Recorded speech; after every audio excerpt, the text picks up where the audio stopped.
കള്ളക്കടൽ പ്രതിഭാസത്തിൽ ആശങ്കയൊഴിയാതെ സംസ്ഥാനം. ഇന്ന് രാത്രി 11:30 വരെ ഉയർന്ന തിരമാലയ്ക്കും കടലാക്രമണത്തിനും സാധ്യതയെന്ന് കാലാവസ്ഥാ നിരീക്ഷണ കേന്ദ്രം മുന്നറിയിപ്പ് നൽകി. കടൽ പ്രക്ഷുബ്ധമാകാൻ സാധ്യതയുള്ളതിനാൽ മത്സ്യത്തൊഴിലാളികളും തീരദേശവാസികളും ജാഗ്രത പാലിക്കാനും നിർദ്ദേശം. അതേസമയം സംസ്ഥാനത്ത് കടുത്ത ചൂടും മാറ്റമില്ലാതെ തുടരുകയാണ്. ഇന്ന് 12 ജില്ലകൾക്ക് അതിതാപ മുന്നറിയിപ്പുണ്ട്. വിവരങ്ങളുമായി പ്രശാന്ത് ശങ്കരമംഗലത്ത് ചേരുകയാണ്. Prashanth, good morning. പറഞ്ഞതുപോലെ തന്നെയാണ് ഇന്നും കടൽക്ഷോഭമുണ്ടാകാനുള്ള ഒരു സാധ്യത, കടൽ വേലിയേറ്റമുണ്ടാകാനുള്ള ഒരു സാധ്യത. കാലാവസ്ഥാ നിരീക്ഷണ കേന്ദ്രം ഇതുമായി ബന്ധപ്പെട്ട ഏത് തരത്തിലുള്ള മുന്നറിയിപ്പാണ് നൽകിയിരിക്കുന്നത്?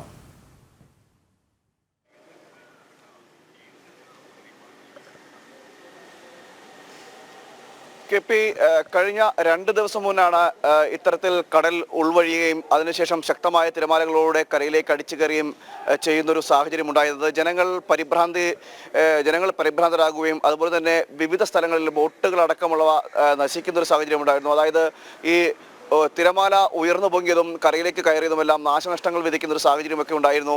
ഈ അപ്രതീക്ഷിതമായിട്ട് ഇത്തരത്തിലൊരു കടൽ പ്രതിഭാസം ഉടലെടുത്തതോടുകൂടി ജനങ്ങളും പരിഭ്രാന്തരായി. അങ്ങനെ ഒരു മുന്നറിയിപ്പെല്ലാം നൽകിയിരുന്നു. അതായത് ദുരന്ത നിവാരണ അതോറിറ്റി അടക്കം അതുപോലെ തന്നെ കാലാവസ്ഥാ നിരീക്ഷണ കേന്ദ്രമെല്ലാം ഇതുമായി ബന്ധപ്പെട്ടൊരു മുന്നറിയിപ്പ് നൽകിയിരുന്നു. കടലിൽ ഇറങ്ങാൻ പാടില്ല, അതുപോലെ തന്നെ ഇത്തരം ദുരന്തം ബാധിക്കാനുള്ള അല്ലെങ്കിൽ ഇത്തരം ഈ പ്രദേശങ്ങളിൽ, അതായത് കടൽക്ഷോഭം ബാധിക്കാനുള്ള പ്രദേശങ്ങളിൽ താമസിക്കുന്ന അത്തരം സ്ഥലങ്ങളിൽ താമസിക്കുന്നവരെല്ലാം ഒരു ജാഗ്രത പാലിക്കണമെന്നടക്കമുള്ള ഒരു നിർദ്ദേശവും നൽകിയിരുന്നു. ഇത് ഒരു കള്ളക്കടൽ എന്ന പേരിൽ അറിയപ്പെടുന്ന ഒരു പ്രതിഭാസമാണെന്നാണ് ഇപ്പോൾ ഈ സമുദ്ര ഗവേഷണ പഠന കേന്ദ്രവും പറഞ്ഞിരിക്കുന്നത്. അതായത് ചില സമയങ്ങളിൽ ഇത്തരത്തിലൊരു പ്രതിഭാസം ഉണ്ടാകും, എന്നാൽ അത് ആശങ്കപ്പെടേണ്ട ഒരു സാഹചര്യം നിലവിൽ ഈ പ്രതിഭാസവുമായി ബന്ധപ്പെട്ടില്ല എന്നാണ് കാലാവസ്ഥാ നിരീക്ഷണ കേന്ദ്രവും അതുപോലെ തന്നെ സമുദ്ര പഠന ഗവേഷണ കേന്ദ്രവുമെല്ലാം പറയുന്നത്. ഇത്തരത്തിൽ ചില സമയങ്ങളിൽ ഈ കടൽ ഉൾവലിയെയും ഏതാനും മീറ്റർ ഉൾവലിയെയും പിന്നീട് ശക്തമായ തിരമാലകളോടുകൂടി കടലിലേക്ക് അടിച്ചു കയറുകയും ഒക്കെ ചെയ്യുന്ന ഒരു സാഹചര്യം ഉണ്ടാകും. അത് ഇപ്പോൾ അതിൽ ആശങ്ക എന്നും ഉണ്ടാകേണ്ട ഒരു സാഹചര്യമില്ല. നേരത്തെ സുനാമി അടക്കമുള്ള ഒരു ഭീഷണിയും ഉണ്ടായിരുന്നു. ഇങ്ങനെ കടൽ ഉൾവലിയുന്നത് സുനാമിയുടെ ലക്ഷണമാണോ എന്നടക്കമുള്ള ജനങ്ങൾ അത്തരത്തിൽ ചിന്തിക്കുകയും പരിഭ്രാന്തരാകുകയും ഒക്കെ ചെയ്തിരുന്നു. എന്നാൽ അതിന് ആശങ്കയില്ല എന്നാണ് ഇപ്പോൾ കാലാവസ്ഥാ നിരീക്ഷണ കേന്ദ്രവും അറിയിച്ചിരിക്കുന്നത്. നിലവിൽ ഇന്നുകൂടി അല്ലെങ്കിൽ കുറച്ച് ദിവസം കൂടി ഈ പ്രതിഭാസം സംസ്ഥാനത്ത് തുടരുമെന്നാണ് ഇപ്പോൾ മുന്നറിയിപ്പ് നൽകിയിരിക്കുന്നത്. അതായത് ഇന്ന് രാത്രി 11:30 വരെ പ്രതിഭാസം ഉണ്ടാകും, ഇന്നും ഉണ്ടാകും. അതായത് 0.5 മുതൽ 1.6 വരെ ഇതിന്റെ ഒരു വേഗത കൈവരിച്ചു. ഈ ആശങ്കപ്പെടേണ്ട ഒരു സാഹചര്യം ഇല്ല എന്ന് ബന്ധപ്പെട്ടവർ പറയുമ്പോഴും കഴിഞ്ഞ ദിവസങ്ങളിലൊക്കെ നമ്മൾ കണ്ടതാണ്. പൊഴിയൂരിലായി കഴിഞ്ഞാലും കൊല്ലത്തായി കഴിഞ്ഞാലും തൃശ്ശൂരിലായി കഴിഞ്ഞാലും ഇത്തരം പ്രതിഭാസങ്ങൾ ഉണ്ടാകുമ്പോൾ വലിയ നാശനഷ്ടങ്ങൾ തീരദേശവാസികൾക്ക് ഉണ്ടാകുന്നു. മത്സ്യബന്ധന ഉപകരണങ്ങൾ നശിക്കുന്നു, വീടുകളിൽ വെള്ളം കയറുന്ന സാഹചര്യം ഉണ്ടാകുന്നു. ഇന്നും ഇത്തരം സാഹചര്യം പ്രതിഭാസം ആവർത്തിക്കുന്നു എന്നുള്ള മുന്നറിയിപ്പിന്റെ അടിസ്ഥാനത്തിൽ ഏതെങ്കിലും തരത്തിലുള്ള നടപടികൾ തീരദേശത്ത് സ്വീകരിച്ചിട്ടുണ്ടോ ബന്ധപ്പെട്ടവർ, അധികൃതർ?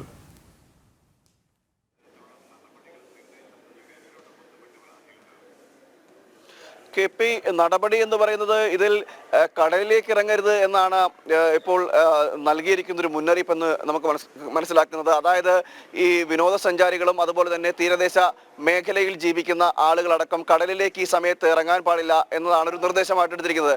മറ്റൊന്ന്, കടൽ വളരെയധികം കരയിലേക്ക് കയറുന്നൊരു സാഹചര്യമുണ്ട്. അതുകൊണ്ട് തന്നെ ആ മേഖലകളിൽ, അതായത് ഈ തീരദേശ മേഖലകളിൽ കടൽക്ഷോഭം കൂടുതൽ കാണപ്പെടുന്ന മേഖലകളിലുള്ളവരെല്ലാം മാറ്റിപ്പാർപ്പിക്കുവാനും നിർദ്ദേശവും നൽകിയിരിക്കുന്നുണ്ട്. അതായത് സുരക്ഷിതമായ സ്ഥാനത്തേക്ക് മാറ്റി പാർപ്പിക്കേണ്ടതാണ്. ഇത് കഴിയുന്നത് വരെ, ഈ പ്രതിഭാസം കഴിയുന്നത് വരെ അല്ലെങ്കിൽ ഈ കടൽക്ഷോഭം കഴിയുന്നത് വരെ അവരുടെ ജീവനും സ്വത്തിനുമൊന്നും കുഴപ്പമില്ലാത്ത രീതിയിൽ അവരെ സുരക്ഷിതമായ സ്ഥാനത്തേക്ക് മാറ്റിപ്പാർപ്പിക്കണം എന്നൊരു നിർദ്ദേശം കൂടി നൽകിയിട്ടുണ്ട്. എന്നാൽ ഇത് എത്രമാത്രം പാലിക്കപ്പെടുന്നുണ്ട് എന്നതിൽ നമുക്ക് ആശങ്കയുണ്ട്. നമുക്കറിയാം, ഈ തീരദേശ നിവാസികളാണ്. അവിടെ നിന്ന് ഒഴിഞ്ഞു പോകുന്നതിലുള്ള ചില ബുദ്ധിമുട്ടുകൾ, ചില സാങ്കേതികമായ ബുദ്ധിമുട്ടുകൾ അവർക്കുമുണ്ട്. അതുകൊണ്ട് തന്നെ ഈ മാറ്റിപ്പാർപ്പിക്കൽ എത്ര കണ്ട് പ്രായോഗികമാകുന്നു എന്നതിനെ പറ്റിയും ഒരു ചിന്തിക്കേണ്ടി കൂടിയിരിക്കുന്നത്. എന്തായാലും ഇത്തരം ഒരു പ്രതിഭാസം ഒരു 2 ദിവസം കൂടി ഏകദേശം ഈ സംസ്ഥാനത്ത് ഉണ്ടാകുമെന്നൊരു സൂചന കൂടി ലഭിക്കുന്നുണ്ട്. അതായത് ഇപ്പോൾ നമുക്കറിയാം, ഈ കാലാവസ്ഥയുടെ ഒരു മാറ്റവും ഒക്കെ ഉള്ളത് കൊണ്ട് തന്നെ കുറച്ച് ദിവസം കൂടി ഈ പ്രതിഭാസം സംസ്ഥാനത്ത് തുടരാൻ സാധ്യത കൂടി കാണുന്നുണ്ട്. എന്തായാലും ഒരു മുന്നറിയിപ്പും ഇതുമായി ബന്ധപ്പെട്ട് സമുദ്ര ഗവേഷണ പഠന കേന്ദ്രവും അതുപോലെ തന്നെ കാലാവസ്ഥാ നിരീക്ഷണ കേന്ദ്രവും ഒക്കെ നൽകുന്നുണ്ട്. അതായത് ജില്ലാ ഭരണകൂടങ്ങൾക്ക് അടക്കം ഒരു നിർദ്ദേശം നൽകിയിട്ടുണ്ട്. എന്തായാലും അത്തരത്തിൽ അല്ലെങ്കിൽ ഈ കടൽക്ഷോഭം രൂക്ഷമാകുകയും അല്ലെങ്കിൽ അങ്ങനെ ഒരു സാധ്യതയുണ്ടെങ്കിൽ അതുമായി ബന്ധപ്പെട്ട് ഉള്ള മുന്നറിയിപ്പുകൾ അല്ലെങ്കിൽ എടുപ്പുകളെല്ലാം നടത്തുവാൻ പ്രശാന്ത് പറഞ്ഞതുപോലെ തന്നെ ഇത്തരത്തിലുള്ള മുന്നറിയിപ്പ് നൽകുമ്പോഴും ബന്ധപ്പെട്ടവർ സർക്കാർ സംവിധാനങ്ങൾ വേണ്ടത്ര കരുതൽ സ്വീകരിക്കുന്നില്ല എന്നതാണ് യാഥാർത്ഥ്യം. കഴിഞ്ഞ ദിവസം പുഴിയൂരിലടക്കം മത്സ്യത്തൊഴിലാളികൾ ആവർത്തിച്ചതും ഇതേ വേദനയാണ്, ഇതേ പ്രതിഷേധം തന്നെയാണ്. അവർ പറഞ്ഞിരിക്കുന്നത് മുഖ്യമന്ത്രിയും മറ്റു മന്ത്രിമാരും ജനപ്രതിനിധികളും ഈ ഭാഗത്തേക്ക് തിരിഞ്ഞു നോക്കുന്നതേ ഇല്ല,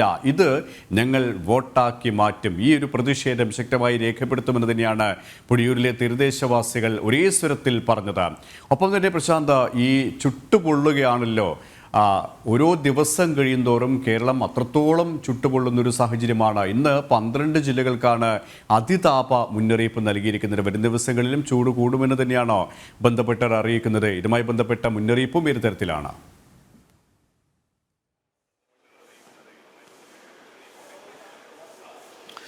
KP, നമ്മൾ അറിയാം ഈ കടൽക്ഷോഭവുമായി ബന്ധപ്പെട്ട് പറയുകയാണെങ്കിൽ കഴിഞ്ഞ ദിവസം നമ്മൾ തന്നെ ഒരു വാർത്ത റിപ്പോർട്ട് ചെയ്തിരുന്നു. അതായത് ഈ വർക്കല ഭാഗങ്ങളിൽ കാര്യമായി ലൈഫ് ഗാർഡുകൾ ഇല്ല എന്നൊരു വാർത്തകൾ നമ്മൾ റിപ്പോർട്ട് ചെയ്തു. മാത്രമല്ല ഈ വിനോദസഞ്ചാര മേഖലകളിലേക്ക് കടലുമായി ബന്ധപ്പെട്ട് കിടക്കുന്ന വിനോദസഞ്ചാര മേഖലകളിലൊന്നും ഈ ആവശ്യത്തിന് ലൈഫ് ഗാർഡുകളോ അല്ലെങ്കിൽ പോലീസ് സംവിധാനങ്ങളോ ഒന്നും ഇല്ല എന്ന ഒരു വാർത്ത നമ്മൾ റിപ്പോർട്ട് ചെയ്തിരുന്നു.